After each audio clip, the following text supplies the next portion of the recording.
En las afueras rurales de Puebla, donde el tiempo parece haberse detenido, y el viento susurra historias olvidadas entre los magueyes, se alza el esqueleto de lo que una vez fue la hacienda La Sombra del Ángel. Su nombre, una cruel ironía, se burla de la oscuridad que impregna cada uno de sus muros de adobe, ahora devorados por la hiedra y manchados por décadas de abandono. Los arcos rotos de sus patios se recortan como costillas contra un cielo perpetuamente gris, y las ventanas, desprovistas de vidrio, observan el paisaje como las cuencas vacías de una calavera. El aire aquí es denso, pesado con el olor a tierra húmeda, a madera podrida, y a una decadencia que va más allá de lo material. En el corazón de este mausoleo al aire libre, cubierto de musgo y maleza, yace el epicentro de su leyenda. Una estructura circular de piedra conocida por los pocos lugareños que se atreven a hablar de ella como el Pozo de los Lamentos. La tradición oral, transmitida en susurros temerosos de generación en generación, cuenta que de su boca oscura emana un frío antinatural, y que en las noches sin luna, si uno escucha con la suficiente atención, puede oír los lamentos ahogados de almas infantiles. La leyenda está anclada a una tragedia específica, la de los hermanos Julián y Elías Rojas, dos jóvenes jornaleros que, en un fatídico día de 1890, perdieron la cordura tras asomarse a su interior, sus gritos resonando por los campos antes de ser consumidos por un silencio que duraría el resto de sus suples, atormentadas vidas. Para el historiador Mateo Rojas, La Sombra del Ángel no es solo un objeto de estudio académico ni su pozo una simple pieza de folclor macabro. Es un mausoleo personal, una herida abierta en el árbol genealógico de su familia. Él es el bisnieto de Julián Rojas, el hombre cuyo nombre se convirtió en una advertencia susurrada en las reuniones familiares, un sinónimo de la locura que podía acechar en la sangre. Mateo creció a la sombra de esa historia, escuchando fragmentos sobre cómo su bisabuelo pasó sus últimos 40 años en un sanatorio, aterrorizado por la simple visión del agua, gritando en la oscuridad sobre ojos que lo observaban desde las profundidades. Pero en el fondo de su ser Mateo nunca aceptó la simple explicación de la demencia. Sentía que era una etiqueta demasiado conveniente para un trauma demasiado profundo. Su motivación no es meramente intelectual, es una obsesión personal, una necesidad visceral de redimir la memoria de su ancestro, de demostrar que Julián no estaba loco, sino que fue el testigo aterrorizado de un horror tan inenarrable que la mente humana no pudo contenerlo. Cada visita a las ruinas de la hacienda es una peregrinación, un intento de conectar con el pasado, de sentir el eco del miedo de su bisabuelo y encontrar la verdad que la tierra se ha esforzado tanto por ocultar bajo capas de silencio y superstición. La historia que estás a punto de escuchar quedó enterrada por más de un siglo, sellada bajo el peso de la piedra y el miedo. Es un viaje a las profundidades no solo de un pozo, sino del corazón humano, donde la piedad y la monstruosidad pueden habitar en el mismo espacio. Antes de que desenterremos juntos este terrible secreto, cuéntanos en los comentarios desde qué ciudad nos acompañas en esta investigación. Y si te fascinan los misterios oscuros que se esconden en las páginas olvidadas de la historia, como este, asegúrate de estar suscrito a nuestro canal. El pasado tiene muchas voces, y estamos aquí para escuchar incluso las más aterradoras. No querrás perderte ni un solo detalle de lo que estamos a punto de descubrir. Porque hay verdades que, una vez reveladas, cambian para siempre la forma en que vemos el mundo y las leyendas que creíamos conocer. La pala está lista para romper la tierra, y el primer sonido que escucharemos será el de los secretos comenzando a resquebrajarse. El catalizador de la investigación de Mateo no llegó a través de un archivo polvoriento o un mapa antiguo, sino de la forma más íntima y dolorosa, la muerte de su abuela. Tras el funeral, mientras vaciaba la casa que había sido el repositorio de generaciones de recuerdos, encontró en el fondo de un armario un viejo baúl de madera de cedro. El aire, al abrirlo, liberó un olor a tiempo encapsulado, a lavanda seca y a papel antiguo. Dentro, bajo mantas bordadas y fotografías sepia de rostros anónimos, yacía un pequeño diario. Su cubierta de cuero estaba agrietada y endurecida por el paso de un siglo, y el broche de metal que lo mantenía cerrado se había oxidado hasta volverse de un color rojizo, como sangre seca. Mateo lo reconoció al instante por las descripciones de su abuela. Era el diario de Julián, el objeto que nadie en la familia se había atrevido a leer, considerándolo el testamento de una mente rota. Con un cuidado casi reverencial, Mateo lo tomó en sus manos. Sentía su peso, no solo físico, sino histórico y emocional. Este no era solo un libro, era una caja negra, la única grabación del evento que había destrozado la vida de su bisabuelo, y había proyectado una larga sombra sobre su descendencia.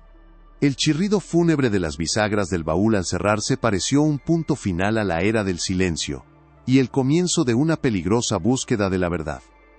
Con el corazón latiéndole con una mezcla de anticipación y pavor, Mateo se sentó bajo la luz tenue de una lámpara y abrió el diario.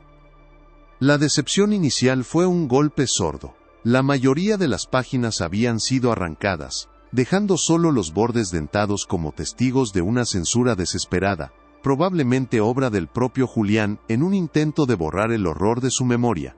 Pero las pocas páginas que quedaban eran más elocuentes que un relato completo. No contenían narraciones coherentes, sino una febril colección de fragmentos, frases sueltas y dibujos perturbadores trazados con una mano temblorosa. La caligrafía, al principio ordenada, se descomponía en trazos frenéticos y casi ilegibles. Una y otra vez, aparecían las mismas palabras, como un mantra de pesadilla. Ojos en el agua, los juguetes de plata no flotan, su sonrisa era la del diablo. Junto a ellas, el dibujo de un pozo, y desde su interior, pequeñas manos que parecían alcanzar la superficie.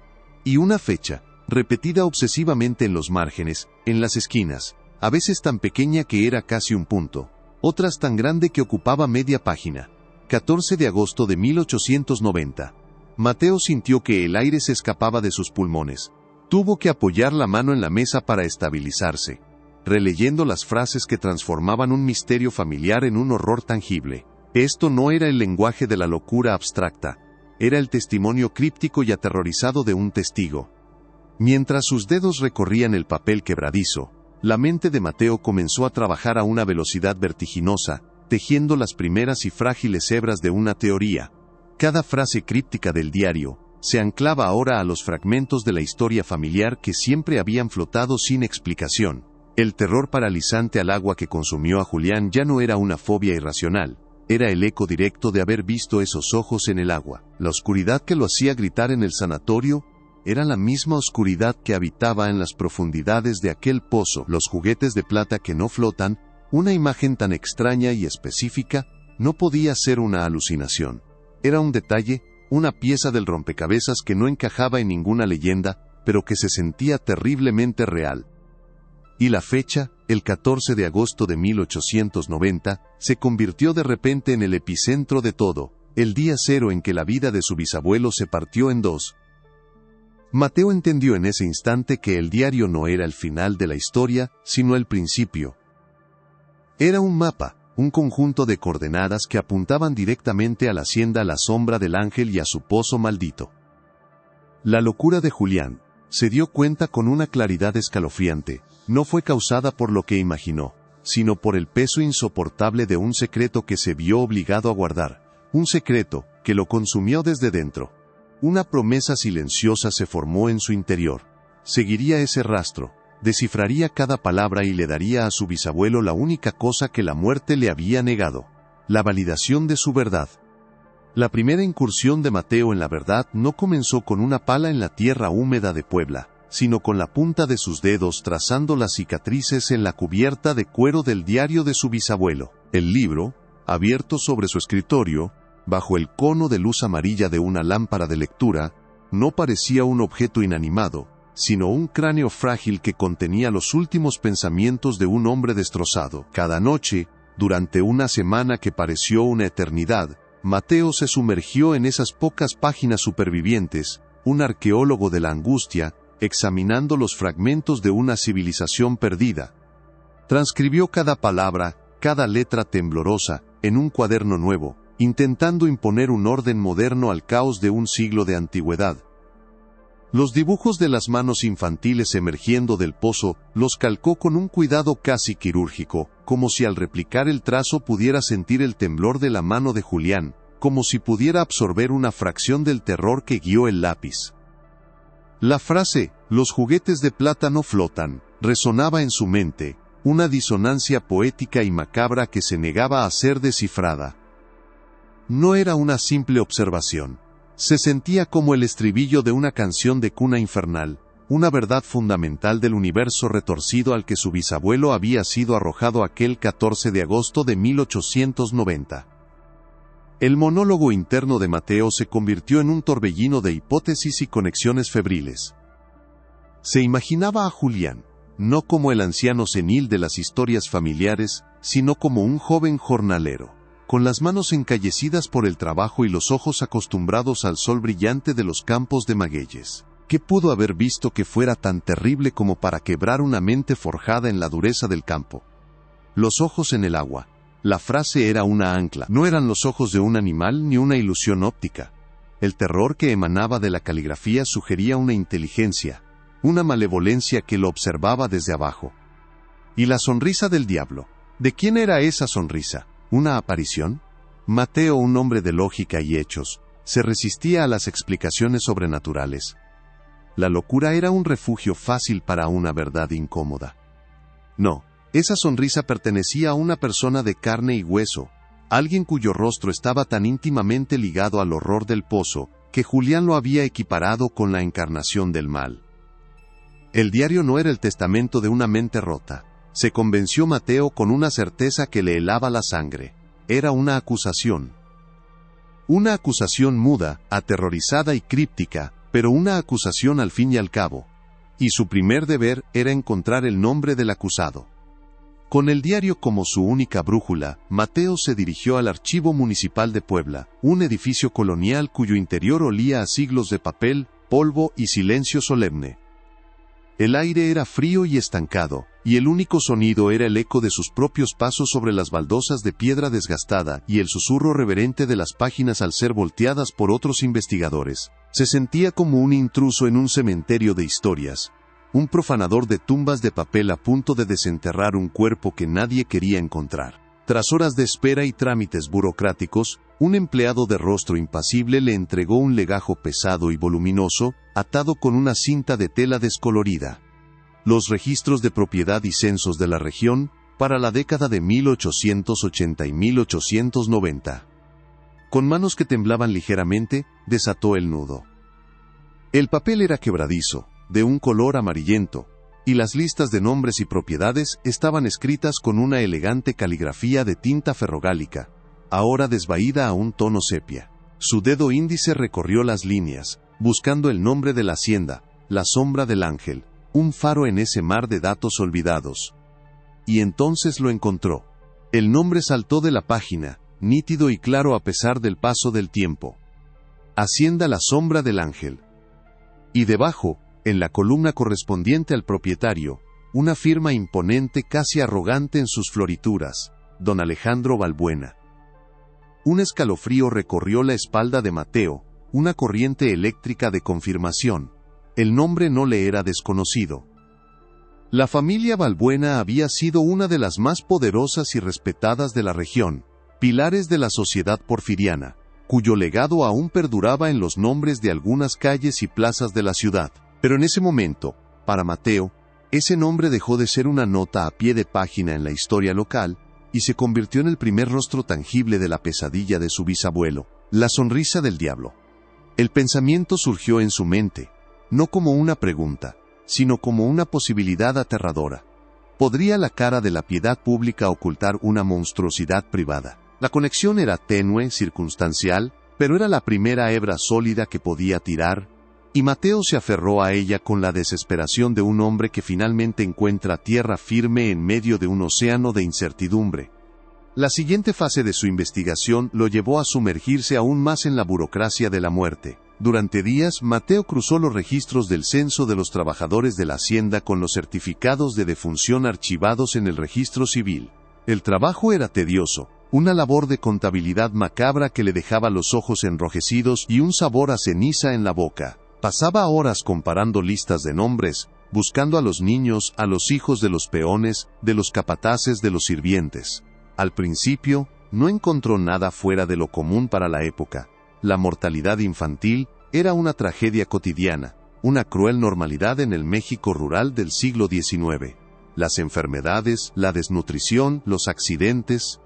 Pero a medida que profundizaba, comenzó a notar una anomalía.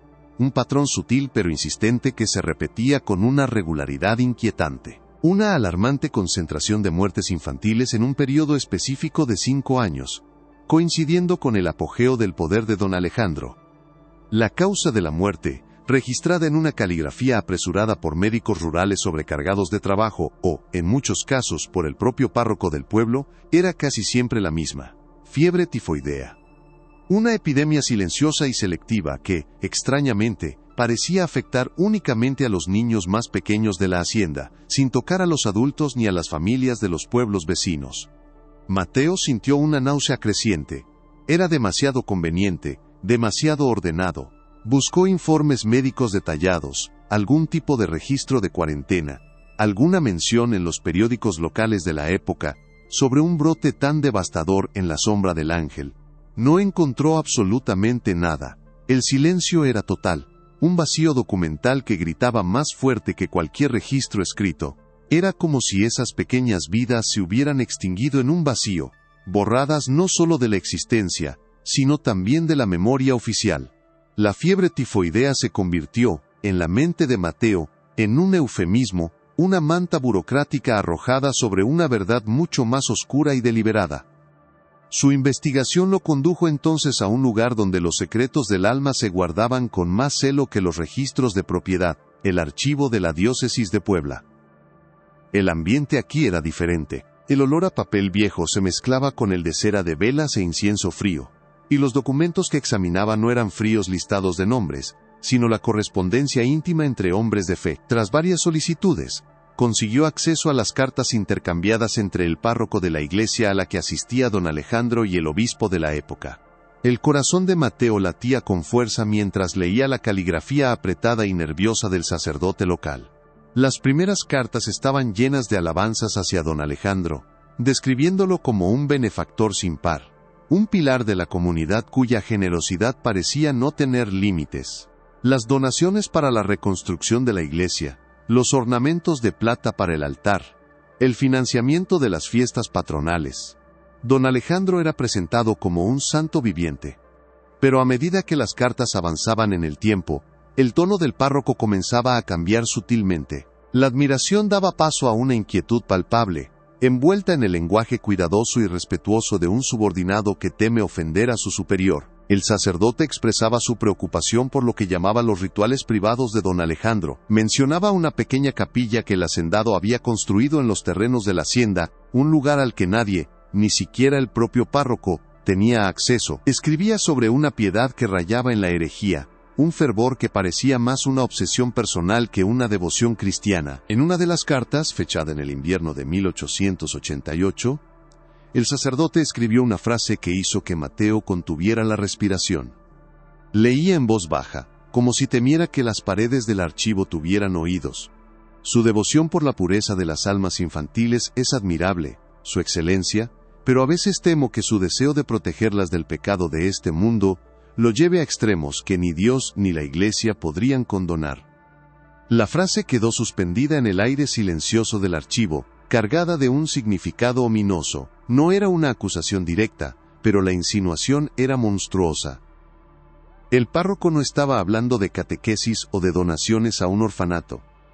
Estaba hablando de algo más, algo que lo aterrorizaba lo suficiente como para escribir al obispo, pero no lo suficiente como para enfrentarse directamente al hombre más poderoso de la región. Mateo sintió que las piezas del rompecabezas comenzaban a encajar, formando una imagen tan grotesca que apenas podía soportar mirarla. La fachada de piedad de don Alejandro, sus donaciones excesivas, su obsesión por la pureza infantil, y la epidemia silenciosa de fiebre tifoidea que se llevaba a los hijos de sus trabajadores. Todo apuntaba en la misma dirección, hacia un abismo de depravación que se escondía a plena vista, protegido por el poder, el dinero y una reputación intachable. El rastro de papel, sin embargo, se enfrió. Las respuestas del obispo eran evasivas, burocráticas, aconsejando al párroco prudencia y oración, y recordándole la importancia de las contribuciones de la familia Balbuena para la diócesis. Era un callejón sin salida, un muro de silencio institucional erigido para proteger a uno de los suyos. Frustrado, Mateo sintió que la investigación se estancaba. Tenía sospechas, tenía un patrón, tenía un nombre, pero le faltaba la prueba irrefutable, el eslabón perdido que conectara directamente a don Alejandro con el horror que su bisabuelo había presenciado. La verdad parecía escurrírsele entre los dedos, volviendo a convertirse en la leyenda y la locura de la que había partido. Se sentía como si estuviera persiguiendo a un fantasma. Un espectro cuya influencia era palpable, pero cuya forma seguía siendo inalcanzable, dejando a su paso solo un rastro de víctimas sin nombre y preguntas sin respuesta. Fue en una de esas noches de frustración, con los documentos esparcidos por su escritorio como las hojas caídas de un árbol muerto, que Mateo volvió a tomar el diario de Julián.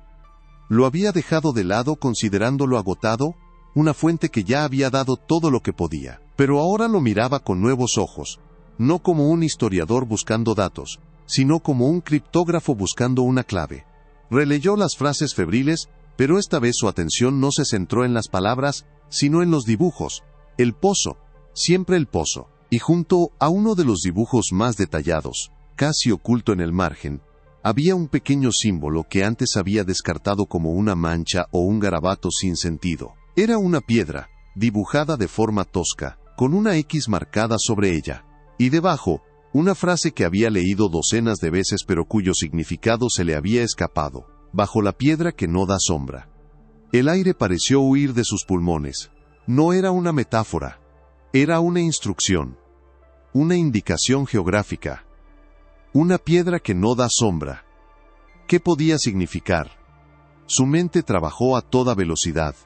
Una piedra que no da sombra, solo puede ser una cosa: una losa a ras de suelo. Una que está orientada de tal manera que el sol del mediodía nunca proyecta su silueta. Julián no solo había registrado su trauma, había dejado un mapa que no conducía a un tesoro, sino a la evidencia. Se dio cuenta, con una claridad que era a la vez estimulante y aterradora, de que la respuesta final no se encontraba en los archivos polvorientos de la ciudad, sino allí, en la tierra maldita de la sombra del ángel, esperando pacientemente bajo una piedra olvidada. El silencio de la noche fue roto por el sonido de Mateo cerrando de golpe sus libros. La investigación de escritorio había terminado. Era hora de volver a la hacienda y empezar a cavar. El viaje de regreso a las ruinas de la sombra del ángel fue diferente a todas las visitas anteriores.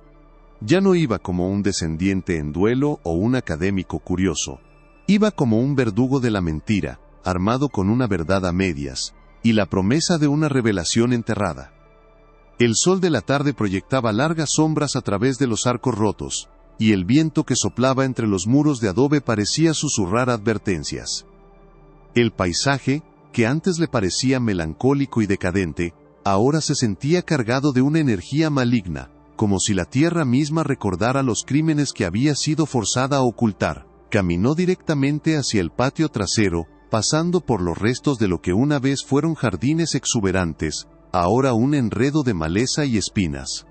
Sus ojos estaban fijos en su objetivo, la estructura circular de piedra cubierta de musgo que se alzaba en el centro como un altar pagano, el pozo de los lamentos.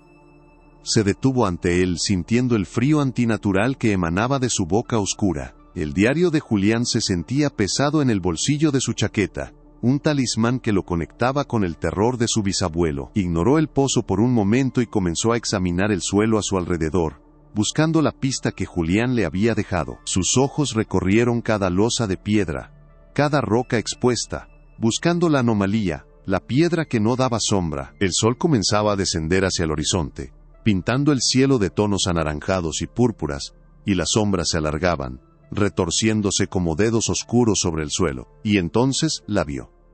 Una losa rectangular, ligeramente más pálida que las demás, casi completamente cubierta por la maleza.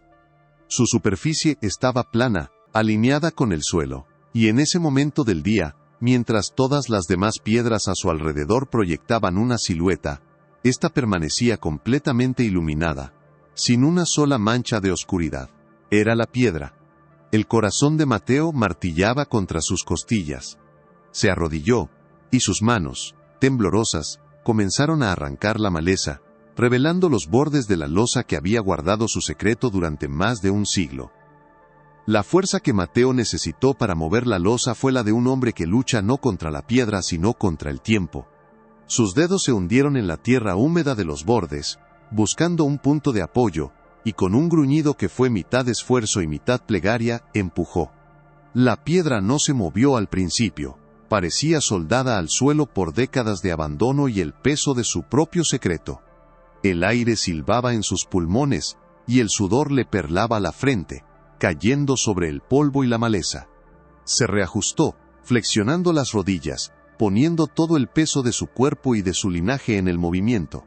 Un crujido, un sonido seco como el de un hueso rompiéndose, y la losa cedió unos centímetros. El olor que se liberó del hueco recién abierto fue antiguo y viciado, un aliento fétido de tierra que no había visto la luz en más de un siglo, mezclado con un dejo metálico y dulzón que le revolvió el estómago. Era el olor de la descomposición contenida, de la oscuridad perturbada. Ignorando la náusea, Mateo continuó su labor, empujando y tirando hasta que la pesada laja de piedra se deslizó por completo, revelando una cavidad cuadrada y perfectamente tallada en la tierra, un útero oscuro que había gestado un horror inimaginable.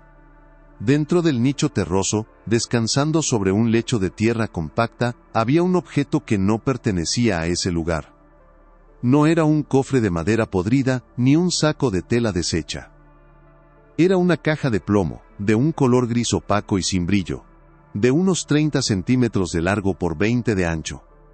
Su superficie estaba lisa, sin adornos ni inscripciones, pero su misma presencia era una anomalía, un testamento de que quien la había enterrado quería que su contenido sobreviviera al paso del tiempo, protegido del agua, del aire y de la putrefacción.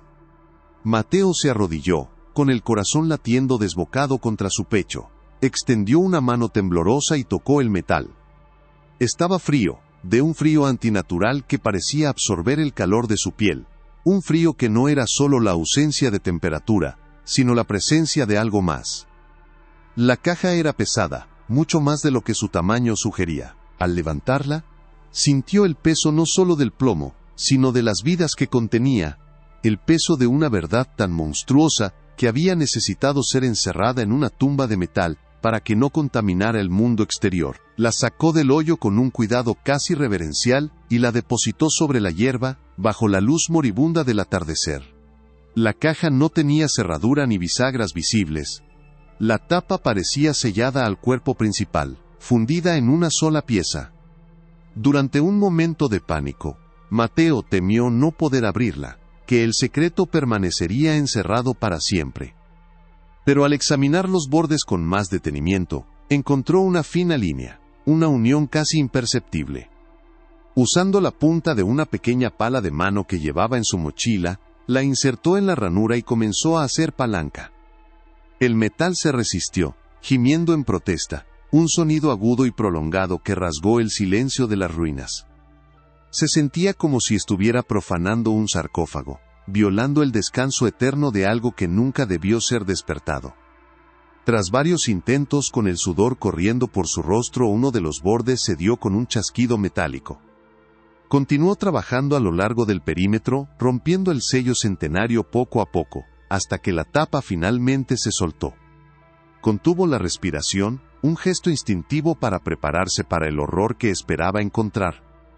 Con un último esfuerzo, levantó la pesada tapa de plomo y la dejó a un lado. El contenido de la caja quedó expuesto a la luz del crepúsculo. Lo primero que vio fue una capa de terciopelo negro, ahora descolorido y cubierto de una fina capa de moho blanquecino. El tejido, que alguna vez debió ser suntuoso, parecía una mortaja que cubría los restos de un funeral olvidado. Un olor a humedad y a metal oxidado, más intenso que antes, emanó del interior. Con una vacilación que le duró una eternidad, Mateo extendió la mano y retiró la tela. Lo que había debajo hizo que un escalofrío helado le recorriera la columna vertebral, un espasmo de horror puro que le contrajo todos los músculos. No eran huesos. No eran restos humanos en el sentido literal. Era algo infinitamente más perverso, más deliberado. La caja estaba llena de pequeños objetos que brillaban débilmente con la última luz del día. Eran juguetes, una colección macabra de tesoros infantiles fundidos en plata maciza. Había un pequeño trompo, un soldadito de plomo con su rifle en miniatura, una muñeca con un vestido grabado en el metal, un pequeño caballo de balancín. Una colección de alegrías silenciadas, de risas convertidas en fríos monumentos de metal.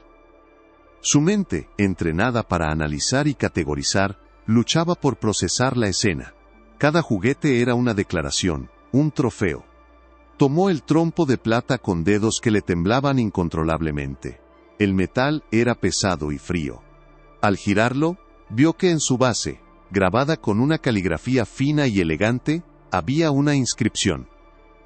Un nombre y una fecha. Miguel 1887. Su cerebro conectó el nombre instantáneamente con las listas que había memorizado, con los certificados de defunción que había examinado durante días. Miguel, hijo de un peón, muerto a los 5 años, causa oficial, fiebre tifoidea. Tomó la muñeca de plata. En la parte posterior de su cabeza, otra inscripción, Sofía 1888. Sofía, la hija del capataz, fallecida a los 4 años por un supuesto accidente doméstico. Uno por uno, fue examinando los juguetes, y la misma historia se repetía. Cada objeto correspondía a un niño desaparecido de los registros de la hacienda, a una muerte explicada con una conveniencia burocrática que ahora resultaba obscena. Los juguetes de plata no flotan. La frase del diario de Julián explotó en su mente con la fuerza de una revelación devastadora. No era una metáfora. Era un hecho literal y espantoso. Junto a cada juguete, atado con una cinta de seda descolorida, había algo más. Un pequeño mechón de cabello. Rubio, castaño, casi negro. Los rizos sedosos de la infancia, preservados como reliquias sagradas por la misma mano que había cegado sus vidas. Mateo sintió que las náuseas lo ahogaban. Esto no era la obra de un simple asesino. Esto era el santuario de un coleccionista, un altar dedicado a la muerte de la inocencia. Don Alejandro Balbuena no solo mataba, conmemoraba. Se deleitaba en su poder, en su capacidad para borrar una vida, y luego inmortalizarla en un objeto de plata, un fetiche de su propia depravación. La fachada de piedad, las donaciones a la iglesia, todo se derrumbó en la mente de Mateo, revelando la monstruosa estructura que se ocultaba debajo. El benefactor de Puebla era un depredador que cazaba en sus propias tierras, y los hijos de sus trabajadores eran su presa. La verdad era tan absoluta, tan físicamente presente en la forma de esos juguetes fríos, que se sintió aplastado por su peso. Tuvo que apartarse de la caja, jadeando, apoyando las manos en las rodillas para no caer. El aire del atardecer le quemaba los pulmones. Miró hacia el pozo, y por primera vez, no vio una estructura de piedra, sino un osario, una fosa común vertical. Los lamentos de la leyenda ya no eran susurros de fantasmas, eran los ecos reales del terror de docenas de niños. Los ojos en el agua. Ahora entendía. Julián y Elías no habían visto una aparición, habían visto los cuerpos. Habían visto los pequeños rostros pálidos flotando en la oscuridad, con los ojos abiertos y vacíos, y entre ellos, el brillo ocasional de un objeto de plata que se había desprendido, hundiéndose lentamente hacia el fondo. El horror no fue la visión de la muerte, sino la comprensión de la masacre que implicaba. La escala del mal era lo que había fracturado sus mentes, la certeza de que bajo sus pies, en la tierra que trabajaban todos los días, yacía un cementerio secreto. Cuando recuperó un mínimo de compostura, una compostura frágil como el cristal, volvió a la caja. Su trabajo no había terminado. Creía haber llegado al fondo del abismo, pero se equivocaba. Sus dedos, al buscar en el fondo de la caja, sintieron algo más bajo la base de terciopelo. No era duro y frío como los juguetes. Era plano, rectangular, y estaba envuelto en una bolsa de cuero aceitado para protegerlo de la humedad. Con un nudo en el estómago, lo sacó. Era un pequeño libro, similar en tamaño al diario de Julián, pero de una calidad infinitamente superior. Su cubierta era de cuero fino, con las iniciales AV grabadas en pan de oro en la esquina inferior. Alejandro Balbuena. No era un libro de contabilidad de la hacienda. Era algo mucho más íntimo. Era su diario personal. El corazón de Mateo se detuvo. Tenía en sus manos no solo la prueba del crimen, sino la voz del monstruo. Con manos que parecían pertenecer a otra persona, abrió el diario. La caligrafía en su interior era todo lo contrario a la de Julián. Donde los trazos de su bisabuelo eran frenéticos y rotos, Los de don Alejandro eran elegantes, controlados, casi caligráficos. No había rastro de locura en esas líneas, solo una certeza aterradora y metódica. Mateo comenzó a leer, y el horror que había sentido hasta ahora se transformó en algo más profundo, más helado, porque las páginas no contenían confesiones de un asesino atormentado por la culpa. Contenían las meditaciones de un hombre que se creía un santo. Don Alejandro no escribía sobre crímenes, sino sobre lo que él llamaba actos de salvación. Describía a los niños no como víctimas, sino como almas puras que él estaba rescatando del inevitable pecado del mundo.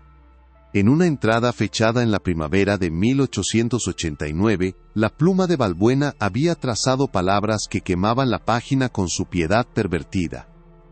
Hoy he enviado otro cordero al rebaño del Señor. La pequeña Inés, con sus ojos como dos pozos de inocencia. El mundo la habría manchado, la habría arrastrado al lodo de la carne.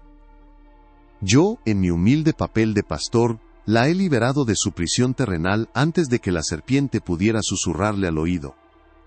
Su cuerpo descansa ahora en el agua purificadora, pero su alma, pura y sin mancha, ya canta en el coro celestial. Fue un acto de misericordia el más grande de todos. Mi carga es pesada, pero la recompensa en el cielo será eterna. Mateo tuvo que cerrar el libro, incapaz de seguir leyendo. El aire se le escapó de los pulmones en un silbido. El verdadero horror no era que don Alejandro fuera un monstruo. Era que el monstruo no sabía que lo era.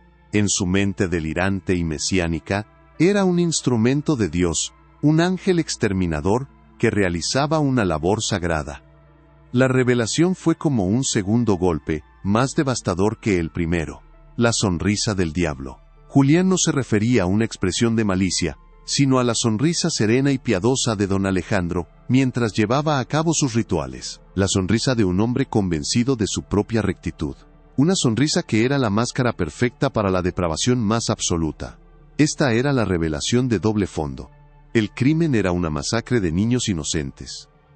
Pero la motivación detrás del crimen era una teología de la muerte. Una lógica retorcida que convertía el asesinato en un acto de amor divino. Mateo comprendió entonces la verdadera naturaleza del mal que había acechado en la sombra del ángel. No era un mal caótico y apasionado, sino un mal frío, razonado y convencido de su propia bondad. Y esa era, con diferencia, la forma más aterradora de todas. ¿Qué parte de esta sombría revelación te ha impactado más? ¿Los trofeos de plata o el diario de un monstruo que se creía un santo? Deja tu reacción en los comentarios. Queremos saber qué es lo que te hiela la sangre en esta historia. Porque la oscuridad tiene muchas capas, y apenas hemos comenzado a pelarlas. La verdad completa de lo que sucedió aquel 14 de agosto de 1890 aún está por ser contada, y es más terrible de lo que cualquiera podría imaginar. Sentado entre las ruinas con la caja de plomo a un lado y el diario de don Alejandro en su regazo, Mateo sintió el peso de un siglo de silencio caer sobre sus hombros. La luz del día había desaparecido por completo, y la hacienda estaba ahora sumida en la oscuridad, una oscuridad que ya no era solo la ausencia de luz, sino una presencia tangible y opresiva. Tenía todas las piezas, el testimonio críptico de la víctima, los trofeos del asesino, y la confesión detallada y delirante del perpetrador. El rompecabezas estaba completo, y la imagen que formaba era un fresco del infierno pintado con los colores de la piedad y la devoción. Ya no había dudas, ni teorías, ni especulaciones. Solo una verdad sólida, fría y cortante como los juguetes de plata que yacían en la caja. El escenario estaba listo. La investigación había terminado. Ahora comenzaba la reconstrucción, el acto final de dar voz a los muertos, y exponer la verdad que se había escondido durante tanto tiempo en las profundidades del Pozo de los Lamentos. La penumbra se había adueñado por completo de las ruinas, envolviendo a Mateo en un manto de oscuridad que se sentía tan antiguo como los crímenes que acababa de desenterrar. El aire frío de la noche descendía sobre la hacienda, pero el frío que calaba los huesos de Mateo no provenía del ambiente sino de la caja de plomo abierta a sus pies y del diario de cuero que sostenía en sus manos temblorosas. La investigación había llegado a su fin. Las piezas dispersas de un rompecabezas centenario, Desde las frases febriles de su bisabuelo hasta la caligrafía serena de un monstruo, ahora encajaban con una precisión aterradora, formando un lienzo completo y detallado del infierno. Ya no quedaba espacio para la duda, solo para la abrumadora certeza de la verdad. El narrador, ahora armado con la confesión del asesino y el testimonio de la víctima, podía finalmente reconstruir los eventos de aquel fatídico 14 de agosto de 1890, no como una leyenda susurrada, sino como el testimonio final y desgarrador de lo que realmente ocurrió bajo el sol implacable de Puebla, cuando dos hermanos jornaleros se asomaron al abismo, y éste les devolvió la mirada para siempre. Aquel día, el sol castigaba la tierra seca con una ferocidad implacable, haciendo que el aire vibrara con el calor y el canto incesante de las cigarras. Julián y Elías Rojas, jóvenes y fuertes, con la piel curtida por el trabajo diario bajo ese mismo sol, buscaban un respiro del calor sofocante. La sed era una compañera constante en los campos de magueyes, y los pozos de la hacienda principal estaban lejos. Recordaron entonces la vieja estructura de piedra en los límites de la propiedad, un pozo que siempre había estado sellado, cubierto por una pesada losa que, según los capataces, era para evitar accidentes. La curiosidad avivada por la sed fue más fuerte que la obediencia. Juntos, con el esfuerzo combinado de sus músculos jóvenes, empujaron la losa de piedra. El sonido fue un quejido sordo y prolongado, el de la piedra raspando contra la piedra después de años de inmovilidad. Un vaho pútrido y dulzón se escapó de la abertura, un aliento fétido que los hizo retroceder. Una mezcla nauseabunda de agua estancada, y algo más. Algo orgánico, y en profunda descomposición que su mente campesina no pudo identificar de inmediato, pero que su instinto reconoció como el olor inconfundible de la muerte. Asomándose con cautela sobre el borde de piedra, sus ojos tardaron un momento en ajustarse a la oscuridad casi total de las profundidades. Al principio, solo vieron el reflejo tembloroso del cielo azul, en la superficie del agua negra y aceitosa. Pero a medida que su vista se agudizaba, las formas comenzaron a emerger de la penumbra acuática. No eran rocas ni escombros. Eran cuerpos diminutos, pálidos e hinchados, enredados unos con otros como las raíces de un árbol enfermo. Pequeños rostros con la piel blanca y cerosa, y ojos abiertos, lechosos y vacíos, que parecían mirarlos desde el fondo del abismo. Ojos en el agua. La frase del diario de Julián cobró vida en esa visión infernal. Y entonces, un rayo de sol penetró en el pozo en el ángulo justo, e hizo brillar algo en el fondo. Un destello metálico, antinatural. El brillo de la plata. Pequeños objetos que se hundían lentamente o yacían en el lecho fangoso entre los cuerpos. Los juguetes de plata no flotan. El grito que se ahogó en la garganta de los hermanos no fue de miedo, sino de una comprensión tan instantánea y total que fracturó la realidad. No era un accidente. Era una tumba, un osario secreto lleno de los niños que habían ido desapareciendo de la hacienda, aquellos por los que se habían rezado novenarios y cuyas madres aún lloraban en silencio. El sonido de sus jadeos aterrorizados fue lo único que rompió el silencio, hasta que una nueva sombra cayó sobre ellos. Se giraron, con los corazones martillando en sus pechos, y lo vieron. Don Alejandro Balbuena estaba de pie detrás de ellos, inmóvil, con el sol a su espalda creando un halo oscuro a su alrededor. No parecía enojado ni sorprendido. En su rostro había una expresión de serena decepción, la de un padre que descubre a sus hijos cometiendo una travesura. Y entonces, sonrió. No era una sonrisa de malicia, sino una sonrisa tranquila, piadosa, casi beatífica. La sonrisa del diablo, con una voz suave, casi paternal, que contrastaba violentamente con el horror que acababan de presenciar, les habló. No los amenazó con violencia directa. Su crueldad era mucho más refinada. Les habló de sus padres, de sus hermanas pequeñas, de la fragilidad de sus vidas. Les hizo imaginar el dolor de su madre, si algo le sucediera a sus otros hijos. La facilidad con la que una fiebre repentina, o un accidente en el campo, podía llevarse a una familia entera. La locura de Julián y Elías no nació únicamente de la visión en el pozo, sino del peso de ese secreto. Fueron condenados no a olvidar, sino a recordar cada día, sabiendo que una sola palabra de verdad significaría la aniquilación de todo lo que amaban. Vivieron el resto de sus vidas como prisioneros de su propio silencio. con el horror del pozo y la sonrisa piadosa de don Alejandro grabados a fuego en sus almas. La publicación de la investigación de Mateo Rojas cayó como una bomba sobre la historia de Puebla, demoliendo el legado de la familia Balbuena y reemplazando los cimientos de piedad con los de una depravación inimaginable. Los documentos, los diarios y sobre todo la caja de plomo con su contenido macabro fueron pruebas irrefutables. Las autoridades, impulsadas por la presión pública, ordenaron la excavación completa del Pozo de los Lamentos. Los análisis forenses confirmaron los restos de al menos 17 niños, cuyas identidades fueron minuciosamente reconstruidas por Mateo a partir de los registros y los nombres grabados en los juguetes de plata. La leyenda del pozo se transformó de la noche a la mañana. Ya no era un cuento de fantasmas para asustar a los curiosos, sino un monumento a una tragedia real, un recordatorio sombrío de las atrocidades que pueden esconderse detrás de la máscara del poder y la devoción. Se celebró una ceremonia solemne en el lugar, y los pequeños ataúdes blancos fueron enterrados en tierra sagrada, devolviéndoles finalmente los nombres y la dignidad que les habían sido arrebatados más de un siglo atrás. La justicia, aunque terriblemente tardía, había encontrado finalmente su camino a través de las décadas, guiada por el eco del trauma de un hombre que el mundo había llamado loco. Sin embargo, la verdad, una vez desenterrada, proyecta su propia sombra. Mateo Rojas había limpiado el nombre de su bisabuelo, demostrando que su tormento no era producto de una mente rota, sino la carga insoportable de una verdad presenciada, pero al hacerlo, había transferido ese peso a sus propios hombros. Ahora era él quien conocía la profundidad del abismo, quien había leído las palabras del monstruo y sostenido en sus manos los trofeos de sus víctimas.